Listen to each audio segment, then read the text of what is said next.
ভাই, গরুটা তো নিয়ে নিলাম, এবার আল্লাহর রহমতে গরুটা আমার হাতে তুলে দেন।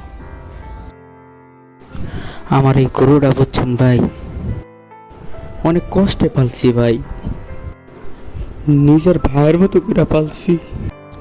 আমার এই গরুটার আপনি কষ্ট দিয়েন না ভাই, অনেক যত্নে পাইলেন ভাই, কুরবানির আগ পর্যন্ত নিজের সন্তানের মতন করে পাইলেন ভাই।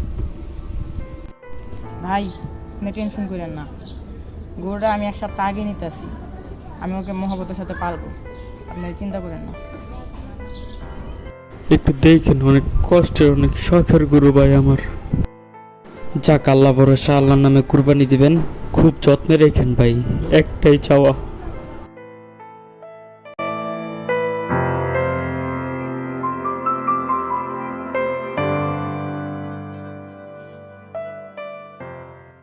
আমাদের সমাজে এভাবেই কিছু মানুষ তাদের সন্তানের মতন বড় করা গরুগুলো আর্থিক চাহিদা মেটানোর জন্য বিক্রি করে দেয়।